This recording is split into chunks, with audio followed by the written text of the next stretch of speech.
All right. Let's fucking do it. Ready? Yeah. This is This Hello with a special podcast. I've got my guest, Santos Jaguar. Santos Jaguar, Santos Jaguar. A lot of you may know him as being a musician. A lot of you may know him as being a social media influencer. A lot of you may know him for being in the community. And recently, I've seen him as a wrestler. Santos Jaguar, good to see you, my man. Likewise. And Santos, where does that come from? Yeah, so I was always a big wrestling fan growing up. And when I was little, my dad got me a El Santo mask. He's like a legendary wrestler from Mexico. He was like basically the equivalent of the Superman of Mexico. Oh, He had comic books. He was in novelas. He was in movies. He was a huge star. Mm-hmm. And his name was El Santo. And my dad got me a mask when I was little. And I was like, man, I want to be on that big of a level of like a star. Yeah. You know? And so I originally started as Santo, no S at the end, and then just my last name, Guzman, and then I transitioned over to Santos. Santos. Yeah, and I was always using the Jaguar logo. Yeah. And so I just changed it over to Jaguar because there was another Santo Guzman in Mexico making music. Yeah. And our music was getting mixed up, so I was like, oh, I gotta change this up. Yeah. And so Santos Jaguar, El Jaguar, the Jaguar signifies what to you? The Jaguar represents being precise with your moves. It also represents consciousness. I mean, back in the days, in the traditional, like, Toltec, Mexica believes, Mayan, they believe like the Jaguar represented like the galaxy because of the pattern. The black Jaguar specifically because it looked like the stars in the sky. And so, yeah, man. I mean, to me, when you think about a Jaguar, they're sitting in the bushes for a little bit. Yeah. They're very smart. Yeah. They're checking out the prey, and then they attack. Then they attack. Yeah, no hesitation. Just. When I think of the Jaguar, you've seen the movie Apocalypto, right? Yeah. I think of Apocalypto, and I think about the signification of what that Jaguar meant in that movie. Yeah. A warrior spirit. Yeah, exactly. You know, always watching, just like you described, in the bushes. Mm-hmm. And you know, it's really interesting that you identify with a spirit animal. Yeah. Right. A lot of people, they talk about what they relate to and spirit animals. Yeah. And you're pretty fused with the Jaguar, the spirit of the Jaguar. Yeah, so that was actually, I did like a kind of like a Chinese zodiac, but it's like an Aztec zodiac. Yeah. I sent in my birthday, the time I was born and all that to Mexico City, and that was my spirit animal, was a black Jaguar. So that's specifically why I went with the Jaguar. Yeah. Beautiful. Yeah. So there's a lot of, you know, background to who you are, what it signifies. Yeah. So you're a musician, you know, you're one of the top musicians in the state of Utah. Thank you. And what makes you unique is you're not just a rapper, or you're not a rapper, you're not in a specific niche, right? Yeah. I've seen you everywhere. I've seen you do plenty of shows. I've seen you on covers of magazines. I've seen you on Instagram. I've seen you on social media. Mm-hmm. But one thing that caught my eye was you started making music specifically like La Quebradita. Yeah. Yeah. Talk to me a little bit about that and how that happened. Yeah, so yeah, like you're right. You know, I don't know, I never considered myself a rapper, but I do incorporate kind of the rapping element to different genres, right? Yeah, I still am kind of rapping melodically, whatever, rhyming. As far as Quebradita goes, like that's what I grew up on as a kid. So when I was a kid, that's what I was listening to in the 90s as a young kid. And dude, that was always the dream, bro. Before rap, before hip hop, before I got introduced to Nelly, I was listening to that, and I was like, that was what I wanted to be. Yeah. And so because I chose to go like the rapping route, I was like, why don't I just fuse both of these things together? You know, that's kind of the experience growing up in the US. It's like we have the Mexican culture with the American culture, and so I Yeah. fully embraced it with the Spanglish lyrics, English, Spanish on quebradita beats. And so, dude, as soon as I did that, it freaking blew up on TikTok. Yeah. Yeah. And so, you know, it was just it was cool, man. It was relatable to other kids like me, essentially. You know? Yeah, for sure. A lot of the kids that identify with the backyard parties, you know, the backyard birthday parties where you Yeah. have the DJ and Yeah. you know all the Theos are getting drunk. Yeah. You know, Yeah. that's what I think of when I was hearing your music. It took me back to those days. Yeah. You know, where it was like it was a birthday party for like a 4-year-old. Everybody's plastered, the Yeah. DJ's playing music, Yeah. and good times. And so, you know, we see you blow up on social media. We see you doing things with Chingo Bling. Yeah. Talk to us about how that happened. And Yeah, it was because of that song that I'm telling you about, the Quebradita song. No Bailes Así blew up on TikTok. People kept tagging me or tagging Chingo on the TikTok. yeah, And they were like, oh, Chingo Bling Jr., like, oh, like, just like, it was positive and negative, but like people kept comparing me to Chingo Bling yeah, because like I can wearing, see it. yeah, I was wearing the cowboy hat, I was rapping, you know, on like Latino, you know, Mexican beats, whatever. And so, you know, Chingo, he responded, bro. He DM'd me, you know, because people, he said, hey, bro, people keep tagging me in your video. He's like, let's do something. And I was like, what? You know, I was like, that's crazy. And Chingo kind of stepped away from the music. He's more focused on the comedy. He does like full-time stand-up comedy. Yeah. But he still loves music. He still does it for the passion, essentially. Yeah.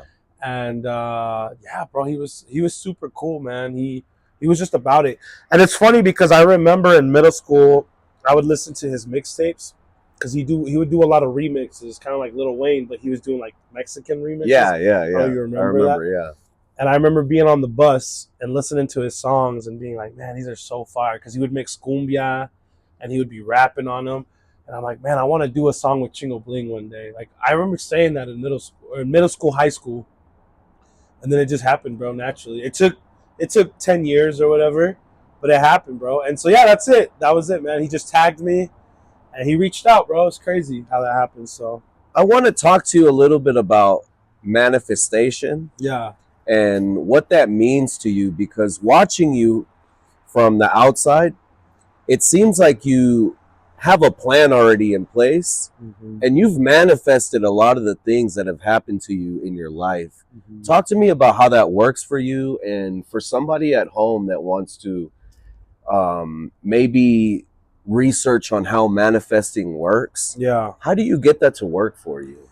I mean, I saw a quote somewhere that it was like, yeah, I manifested this, but I also put the work behind it. You know, you got to put the work behind what you're trying to accomplish. You know, you can't just sit there all day just like meditating for 9 hours, being like, I want this to happen. I want this to happen. Like, because I think about that story that I just told you, that it took a while for it to happen, you know, so it makes me wonder, like what could I've done for it to happen quicker, right? Like I could have reached out to him earlier. I mean, it happened when it was supposed to happen, right? Naturally.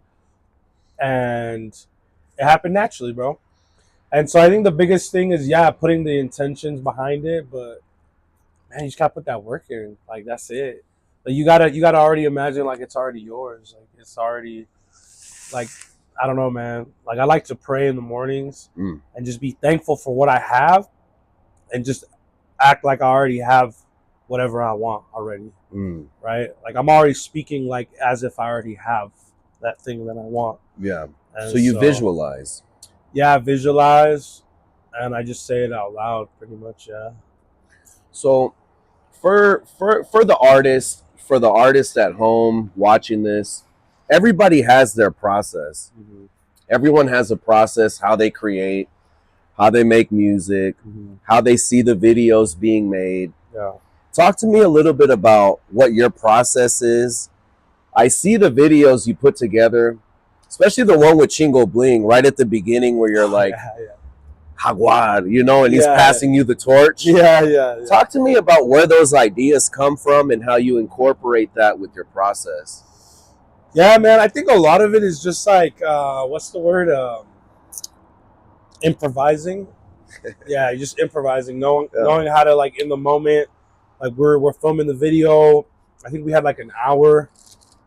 The videographer's next client is waiting, and I'm like, I saw the set, right? It was like a dark room with the spotlight, and I was like, yo, what if I take my shirt off and we make it look like passing of the torch type of moment? Yeah. And dude, Chingo got it in like one take, bro. Like 2 takes. Yeah. Because literally, like, Chingo was gonna film another music video with another artist, and they're sitting there waiting in the hallway, and Chingo just knocked it out, bro. And so, I don't know. I just thought it was funny. You know, we're thinking about like Apocalypto and, you know, just like different little. I don't know. We just like it only made sense, you know, because people were already comparing me to him. I saw the room and I was like, yo, we got to do this. And like my goal was to not laugh, you know. Like I think on the first one I laughed, and that's why I told him I was like, I'm not gonna have any lines. I'm just gonna bow my head or whatever. I'm gonna leave it up to the pro. And dude, he knocked it out in like 2 takes. Yeah. You know, so yeah, man, it was good. It was funny, man. He's a funny ass dude, bro. He's cool ass guy. Do you think sometimes artists take themselves a little too serious? Oh yeah, 100%, bro, 100%. Especially, yeah, 100%. And it's like, bro, what's going on? I think that's where my success is at. Yeah. My success has been not taking myself serious, bro. Yeah. And it just feels so much better now, bro. Like not caring what people think, what people are gonna say. I think that's what's holding a lot of people back, bro. Not just locally, but just in general. Yeah. Like there's that meme that's like something about being cringe. Like you're free when you're cringe, or something like that. Because a lot of people worry about being cringe. Yeah. But it's like that's what's holding you back. Yeah. You're worried about what other people are going to think about you. So yeah. And talk to me a little bit about who Santos is. Let's take it back, all the way back. Let's talk about your childhood. You mentioned the wrestling and El Santo with the masks. Yeah. Talk to me a little bit about your childhood, some of the things you saw growing up. I know you're from Utah, right? Yeah, born and raised. Born and raised in Utah. And I'm not sure if I mentioned this, but you're one of the artists from Utah who was born in Utah. Yeah. That they're not a transplant. Yeah. Right? You have a lot of artists that either move here from somewhere, Yep. or maybe they have a few years here and, you know, they start saying, hey, I'm from Utah, right? Yeah. So I want to talk to you about some things. You know, you're from here, you were born here. What did you see in your childhood that steered you into this direction?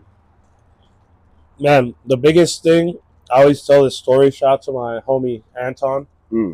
He's half Haitian, half white. Right? He was one of the very few black kids, like, in my whole childhood, basically. Like, yeah. In elementary, middle school. But me and him became real tight, you know. I gravitated towards hip hop. And growing up in Midvale, like, you know, is his last name Lato? Yeah. You know, Anton. Yeah. Shout out Anton. Yeah, man. Anton's a real one, bro. Yeah. You know, he's a good guy. Yeah, we used to rap back in the day together. But yeah, bro, growing up in Midvale, like, you know, like a lot of kids, unfortunately, a lot of the Mexican kids get into gangs. And I just remember seeing all my peers getting into gangs. You know what I'm saying? And me and Anton were just trying to be rappers, bro. We were trying to be rappers. We were performing at talent shows. And people were envious, bro. Like, there was a couple times where, I kid you not, like some of these, you know, kids that were being gangsters or whatever in school, like, almost tried to stab Anton one time. Like, we were just walking to the Boys and Girls Club. And I think what steered us towards music is to stay out of, like, the streets and, like, hanging out with these people. Because there was those temptations. There was those, like, them trying to, like, persuade us like me and Anton were hanging out with some of these like, little gangster kids or whatever that like, unfortunately, I remember one of them, rest in peace. He ended up getting shot like 2 years ago at his mom's wedding, bro. It's crazy. And I mean, this barely happened like a year or 2 years ago. Like we're already like 30, 29. It's like, you don't think that should, you know what I mean? Like, I don't know what happened. I don't know the details, but I know it was gang related, you know, but I don't know all the details, and I want to respect the situation. But unfortunately, I know there was a history with that guy. I grew up with that kid. I went to elementary school with him. Yeah. And I remember, him telling me vividly, this is where like I had a switch, bro. I was in 8th grade. Switch in my mindset is that I used to dress like hip hop, South Pole, like, yeah, for sure. And the Echo, the Sean John. Yeah, I didn't wear any colors, right? I didn't wear any specific colors. But I remember we hung out with this guy that I'm telling you about. And I remember he said, man, we gotta get you on, like, we gotta get you some blue, man, and like we gotta get you like your colors, Yeah. And I was like, what? Like, I was like, that to me like tripped me out that he was telling me like what I need to be wearing. Yeah, for sure. And then that's when I stopped hanging out with him. Like I remember, I think unfortunately, like growing up in like low income communities, with parents having to work and not, first generation, they're immigrants. They didn't get counseling. They didn't get therapy, and they're kids raising kids. Like I went through my traumas, or my having strict parents or whatever. Certain cultural things that were passed on to me with the way that my mom raised me. That I remember. That's why I was hanging out with those kids, because I felt like I wasn't being like listened to as a kid. I wasn't being like appreciated, I guess. Kind of unfortunately to say this, the typical story of why kids kind of get into gangs. For sure. Because they don't feel like they belong. For me, it was more my family, I guess. Yeah. My mom, my dad. My dad, he was more chill. My mom was a little bit more, the aggressor, I guess you could say. Mm-hmm. And I love her. Whooping ass. Yeah, Stone Cold Steve Austin. Yeah. That traditional Mexican, like, like we all know, like, I don't know about you, but like, unfortunately, that's become kind of normalized, like the traditional Mexican mom that whoops some ass. Yeah, for sure. And growing up here, I didn't understand. I didn't know. Like I didn't think it was right. And so yeah, bro, that was the switch. Him saying, "Oh man, we got to get you some blue and this and that." And I was like, "What?" And then that's when I just started heading to the Boys and Girls Club. The Boys and Girls Club had a music studio there. They helped you with your homework. They fed you. You could play basketball. And that's what literally like that's what drove me towards music, because I was like, dude, there's a studio here. I can record for free. So from like the age 15, 14, all the way up to 18, I was recording music for free at the Boys and Girls Club. So, yeah, man, it was little incidences like that. Like, the homie almost getting stabbed. Fucking the brother of that guy that was going to stab us. Like, he was just, he like, I remember he punched me in the face one time. Shit. Outside of the middle school, bro. And I didn't know how to defend myself. I didn't do anything, bro. I just kind of froze. Like, I'll admit it, bro. You know what I'm saying? Like, I'm not going to sit here and act like I'm this tough guy. But it's like things like that you're like, what the fuck? Like, yeah, for sure. Like, and it seems like those things have stayed with you. Mm-hmm. And the reason I brought you on is your story is powerful in a sense where it gives hope. Mm-hmm. Especially to the kid watching who's saying, I'm in that same position. I have the same friends. I have the same family at home. I have the same mom. Yeah. This is my structure. Yeah. Where do I go? How do I get out? Yeah. And, it almost seems like you found a way out of that situation. You used music as the vehicle to get through. 100%. So, that time, the era you're speaking of, is that the era of Speedy G? Yeah, it was. Yeah. That was Speedy G, yeah. And because that's when I first heard of you, was when you were Speedy G, and I think I saw you in an article or... Yeah, I was on the Salt Lake Tribune. Right? Mm-hmm. And I think I saw you in like a few ciphers too. Yeah. Salt Lake City The Cyber. Salt Lake City Cipher. Yeah. And you went from there to Santos Guzman. Talk about the transition as an artist. Yeah. What I've noticed is a lot of artists, they start out as one identity, one brand, Yeah. and then they rebrand Yeah. into another artist, and then that's where they see success. Yeah. Talk to me about how that works, and maybe for the artist at home that's watching, why it's important to rebrand. Oh yeah, man. I mean, rebranding is key. I think pivoting is always the move. I always talk to like artists here in Salt Lake that they're like, "Oh man, I want to change my name." I'm like, "Yeah, do it." I think the biggest thing is because for me, I mean, it kind of ties into that story, right? Of like, you know, like, like growing up, Mexican in Midvale, all you see around you is kind of this like kind of gang culture that comes from California. You're trying to fit in, and so that's kind of what inspired Speedy G. My older brother gave me that name. He would call me Speedy, and then I added the G because of my last name, Guzman.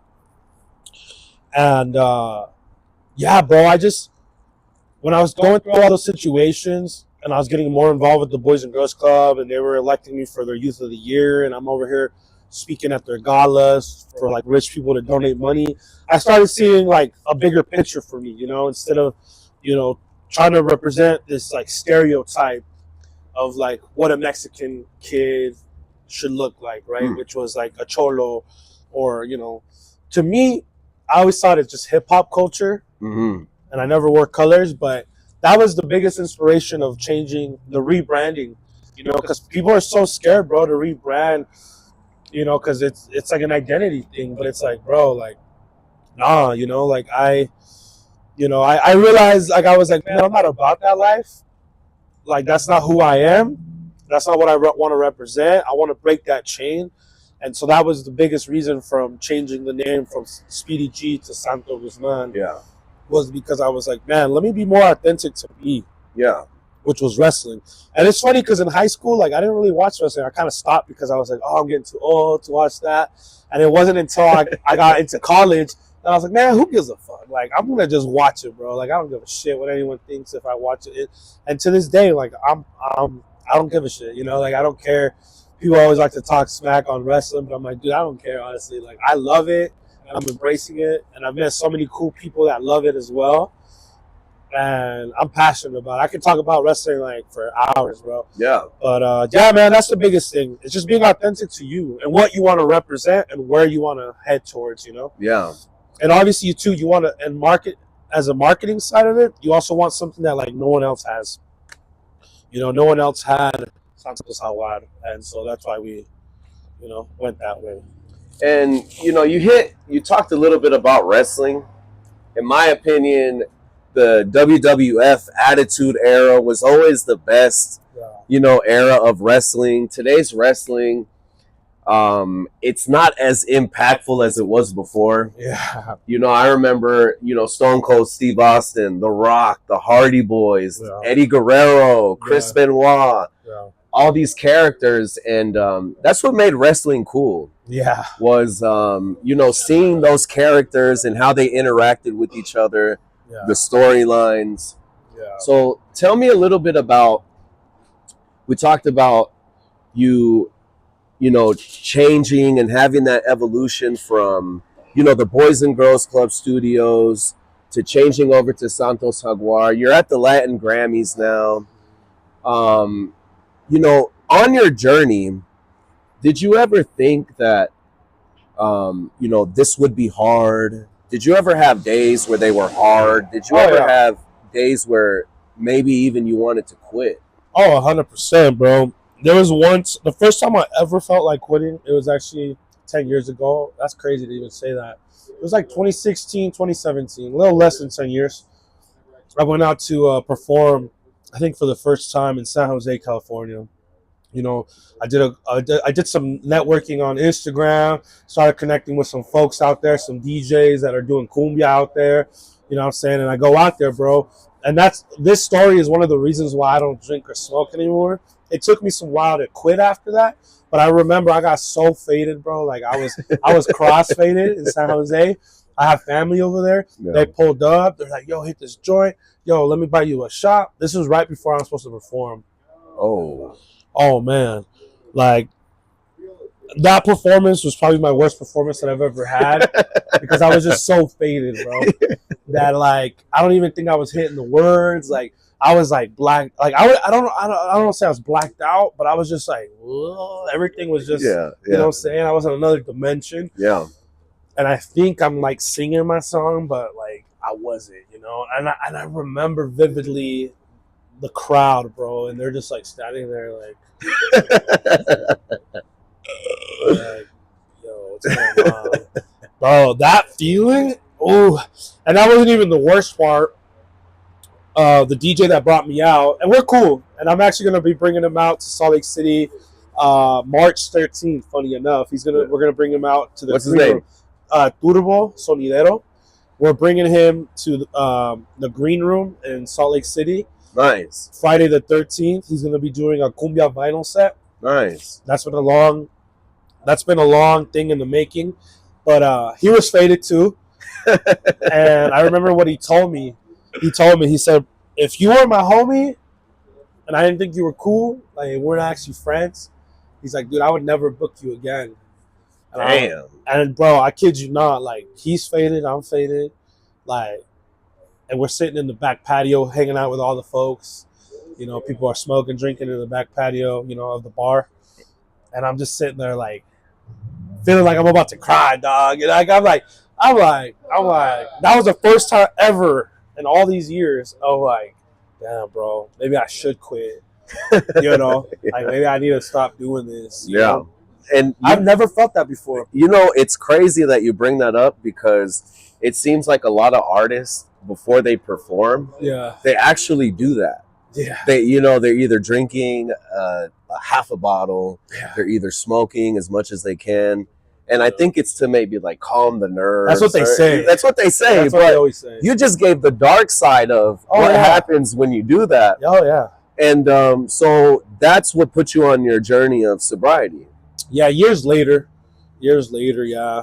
It took a while after that. I mean, it's been like going to be 3 years now from smoking, and then 2 years in May of drinking. So it took a while, but yeah, that was one of those examples where I was like, oh, yeah, I got too faded. And yeah, man, I've seen it, bro. It blows my mind. Yeah. And I mean, after that, I kind of put a rule on myself of like not doing that until after I perform. Yeah, for sure. But yeah, I've seen a lot of people do that where they'll drink and smoke before. I'm like, you guys are crazy. Yeah, it's bro. like self-sabotage. Yeah, it's self-sabotage, bro. Exactly, bro. And so yeah, man, I'll never forget that story. But it's cool, you know. Me and Turbo, after that, next day we're sober, we're cool. You know, everything was good. But it was a wake-up call, you know. Of like, damn, I traveled all the way over here to fuck up, like, you know what I'm saying? And I was getting paid and stuff, and so like you feel bad because you're like, bro, like you're not delivering what you promised you're gonna deliver. Yeah. You know? At that point, was it like, even though you got paid, the artist side of you was like, I didn't perform and make the crowd happy. Exactly. I didn't, like, they didn't remember my name after. Yeah, exactly. And so you're saying that the money at that point wasn't everything. It wasn't the most important thing. No. You were like, I came as an artist to bond with these fans. Yeah. And I didn't. Exactly. Yeah, it was that first impression, you know? Yeah.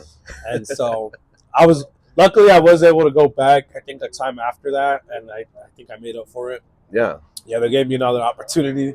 And so, yeah, man, shout out to them, man. Turbo Sonidero, mixtape from San Jose, California. Charlie, the homie Charlie Brown, too. He was there that day. And so, yeah, man, shout out to them. Yeah.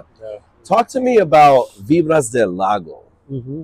So I've seen it around. I've seen the events you guys do. You guys have done these pop-up events where, you know, you guys take over a venue, and for the whole night, it's a cumbia, you know, just it's a extravaganza. Yeah. Right? And so talk to me a little bit about how that started and how that turned into a brand for you. Yeah. Because I see Vibras del Lago podcast.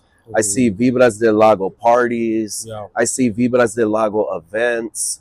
And so it's bigger than just a name. It's more of a movement. Talk to me about that. Yeah, so that's funny you asked that because me going out to San Jose, the story I'm telling you, I saw how they were doing their cumbia parties out there. Mm-hmm. And you know, we had an opportunity, a group of DJs and myself got invited to, start doing a cumbia night. This was like 5-6 years ago, right? And like when that started, it was dead. It was another DJ that started it, and he was like, "Hey guys, like, I have this concept, I have this place," and for like the first 2 years, bro, no one was there. No one would show up. So it's dead. It was dead, and it wasn't even called Vibras del Lago at that point. Like it didn't get called Vibras del Lago until 2019, where we sat down and we're like, all right, like no one was really like prioritizing the project, and like something about me, if I get involved in anything, like I'm gonna go all in. Like it's just, I don't know if it's the ADHD or just like my mindset that I'm just like, I'm gonna go all in and try to make it the best that I can. Yeah. And so me and Crowd Control, we came up with names. We had a group chat of DJs, and we said, all right, guys, here are the names. Which ones do you guys like? And everyone voted Vibras del Lago. And then we started slowly having a monthly party once a month. We started investing in social media, content, so videos, photos. We started hiring SLC Pics. We started hiring Udo, people to make dope-ass content. Mm-hmm. And so little by little, the word started getting out there. It started growing, and now we're at where we're at, like, and it's fucking dope, like I'm thankful for it, and it was inspired by the homies in California because they were DJs, they were artists, they were hosts, but they had a brand that they were doing events. Like I literally got the idea from the homies in California, Nice. right? And I was like, wow, like that just opens up more opportunities. You're kind of taken a little bit more serious because you're a brand.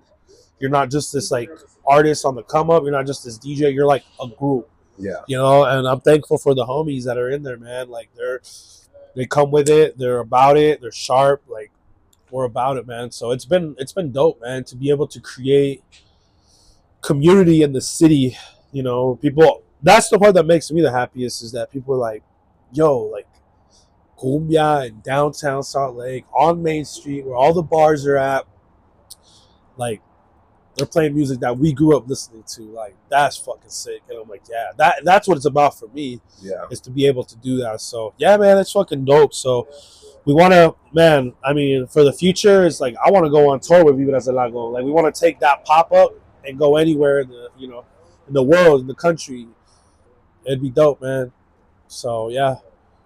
It seems like the more I talk to you, everything you do is with a purpose. Oh, yeah. Like your purpose for making music is to be global. Your purpose to do Vibras del Lago is to go everywhere. Yeah. And so talk to me a little bit about where you see yourself maybe in the next 5 years.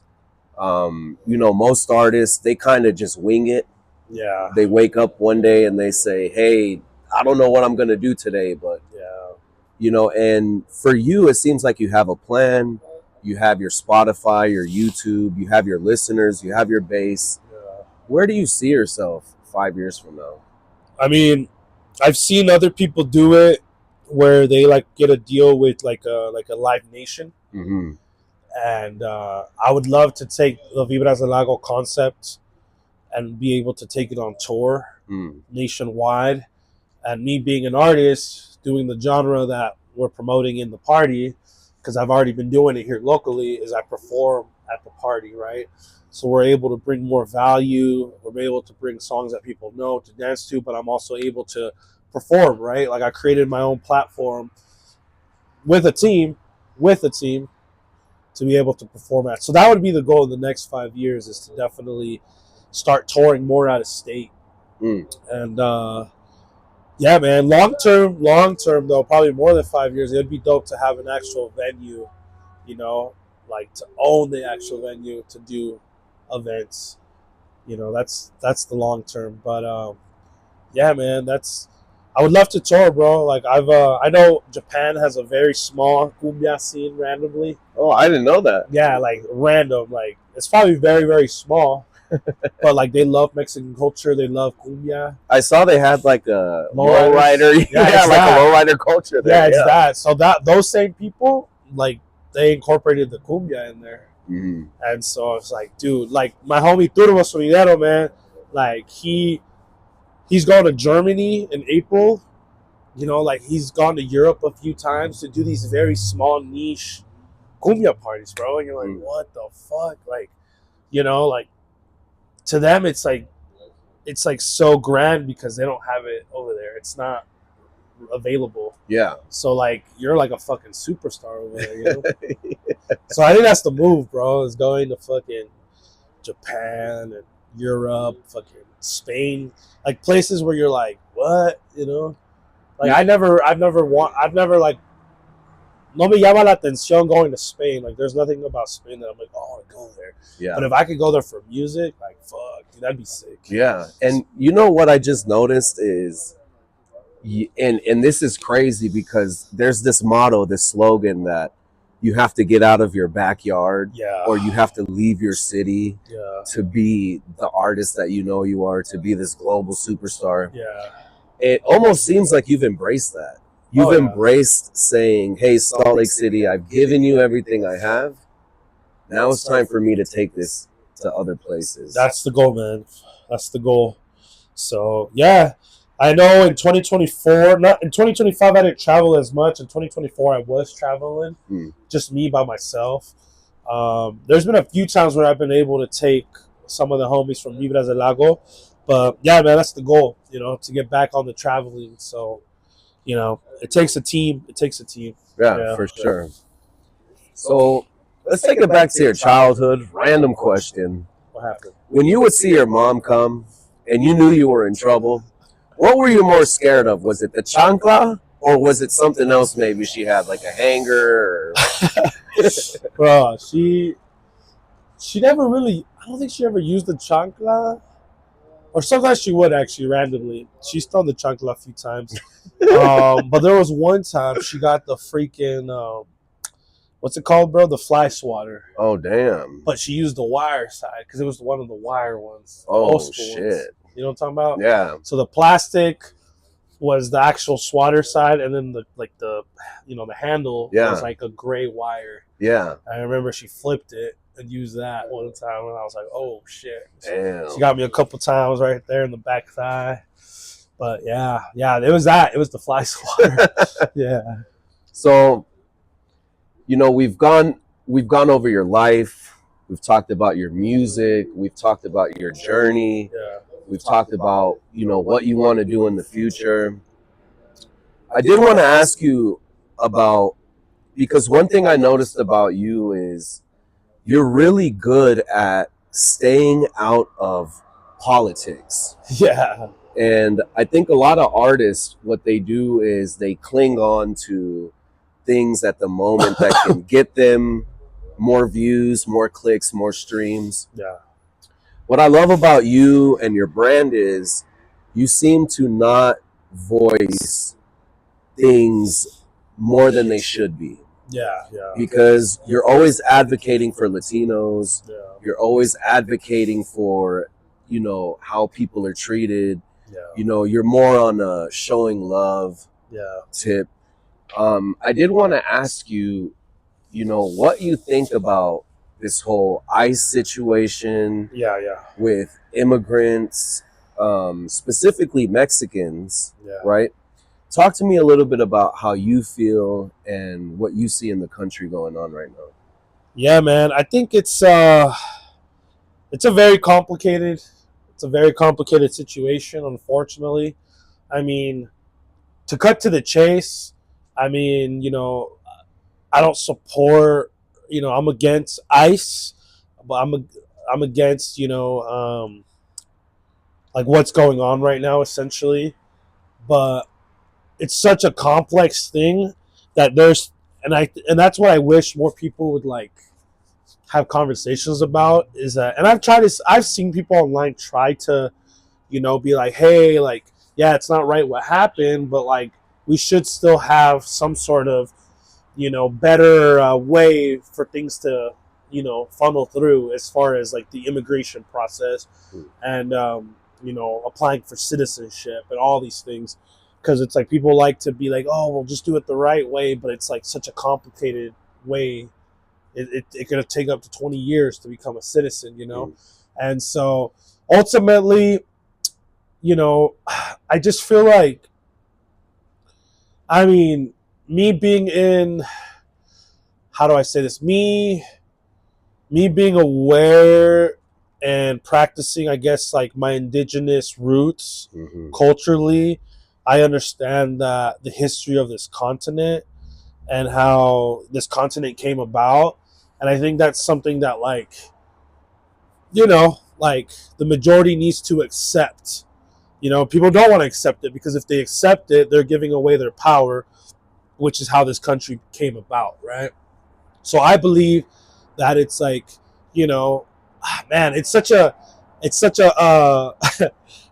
huge like buzzword, or it's such a like people. I just see it arguing on the internet. When people say like no one's illegal on stolen land, because it's like that's one issue, right, of the history of this continent. Like we weren't the indigenous people of this land. We weren't owners of this land. We were caretakers. We took care of the land. We didn't own it, but it was the European colonizer mindset of we're going to own this. And that's why, they were able to colonize, and so at the end of the day, I think that's what I believe in. I believe that there needs to be a balance between how we take care of the earth and our resources and how we take care of the people, and that we need to focus on the relationship that we have with the earth, right? And I think that's what's causing a lot of these issues, that we're like abusing our resources and mining and this and that. It's very complicated because it's like we need this stuff, like, bro, I use ChatGPT. People are like, oh, but ChatGPT is, it's bad for the environment. Yeah. It's a great tool, Yeah. So it's like I try to be like, man, I try to be mindful, bro, of both things, and dude, it's just, yeah, man, it's just like I feel like if you're brown, if you're indigenous, like you can't tell us nothing. I'm sorry, what I'm saying? Like we're the original people of these lands, and there's a lot of freaking Canadian immigrants that they're not being shown on the news. Like it's all political. It's all like pawns. Like we're being shown as the enemy. But it's like, what about these other immigrants that came from other countries? I've met older white folks, nice people that are like, oh, I'm against all immigrants. Like we need to get them all out. And it's like, okay, like I hear you. Like, yeah, there's obviously, I don't know, man. It's like immigration. It's like a human thing, bro. Like, look at animals, man. They're fucking animals are flying to Mexico and then they come back. Like, why are we the only ones? It's power, bro. It's power, control, political moves, control. I don't know, man. It's bro. It's fucking, it's crazy. Like like, yeah, dude. It's insane. And dude, it's so crazy because I'm on a page on Facebook called Moving to Mexico. And there's all these Americans moving to Mexico, bro, illegally. It's like a great migration. Yeah. Because they're tired of the U.S. Yeah. And they want to live great in Mexico with their dollar. You know what I'm saying? Which some people see it as a good thing. Some people see it as a bad thing, You have another form of, what's the word? It's like, what's it called? Integration. Well, integration, but like when rich people move into like the hood, and the prices go up. Yeah. What is it called? It's man. You know what I'm talking about? Yeah. Gentrification. Yeah. It's another form of gentrification. Yeah. When like there's protests happening in Mexico City because Americans were going to Mexico City. They would open their own businesses, and they were not supporting the local taco lady on the corner. Not all of them, there's some Americans I've seen, the Black Americans that moved to Mexico. They're like still eating locally. There's ways to not gentrify, and so I think it's just such a trip, bro, that it's like no one's talking about all the people that are going to Mexico. Yeah, for sure. And illegally. And that was going to be my next question is, if you're somebody moving to Mexico, how do you feel going into, that part of the country, and you're not fighting, but maybe you have a belief about immigration, and now you become the immigrant. Yep. Because you're moving to another country. Well, they like to call it expat. Expatriate. Yeah. I'm not an immigrant. I'm an expatriate. Yeah. It's like, no, you're an immigrant. Yeah. So yeah, it's a trip, man. I hope, and I'm sure there's people that move to Mexico that are still bigots or racist, but I'm hoping that, I'm assuming the people that are doing that, they're not. They're like they're like, oh, I'm gonna move to Mexico and I'm cool with it and I love it and I'm gonna make an effort to learn Spanish or whatever. And so it's so funny, man. Human nature, like it's like reverse. That could become like reverse racism, Yeah, for sure. And you're on social media, and you see a lot of the interactions between people. Yeah. I did want to ask you, how do you feel about social media, when what it's done psychologically to people? And I see a lot of people, they wake up in the morning, the first thing they do is they open their phone and they get on social media. Yeah. And then they tend to be angry throughout the day. Or talk to me a little bit about the psychology behind that and how you keep yourself away from consuming so much negativity. Yeah. Where you can stay in a good mind state. I mean, bro, I just mute stuff that I don't want to see, Like, I just mute stuff. I unfollow stuff, throughout the years. And I'm not gonna lie, like, I do sometimes get on there in the morning, but I try not to be on there like right away. Or you give yourself some time to breathe. Yeah, that, and I think for me, I'm so caught up in like the editing and creating content that like I'm on it, but I create and then I'm off. Because I'm on there for a purpose. I'm on there because I need a post. I'm on there because I need ideas. You're not a consumer. Producer. Yeah. And that's one of the things I wanted to bring up too, is there's a thin line between consuming and content creating, right? Yep. And one of my last questions for you was going to be, I see you on these social media apps, and you're a pretty good content creator. It's almost like you're a director, right? Yeah. To the people at home that are aspiring to be content creators, yeah. Every day you have 1,000 new ones, right? Yeah. What's your advice to these people watching? And what would you say separates someone from being a consumer to being a content creator? I think the biggest thing, it's the machine. It's consistency. You just got to be consistently posting, finding what you like to post and talk about. And I take the music approach. It's like, you don't have to reinvent the wheel. Like, there's ideas out there that already work. So why not remix it and make it your own? And, it's going to work, like, you know what I'm saying? Like, if it already worked once, it's going to work again. Yeah. There's inspiration everywhere. Yeah. So I think that's my biggest advice is look at the people, look at the examples that you want to be like, and then just create your own, And I know people like to be like, oh, well, make your own videos, or, oh, I've had people unfollow me because, it only happened once. There was this dude that's like, oh, like, I already seen some other dude do this video idea, like, be original, blah, blah, blah. Yeah. And I'm like, bro, it's a trend. Like multiple people are doing this. Yeah. Like what makes it different is I'm in it. We're promoting tacos.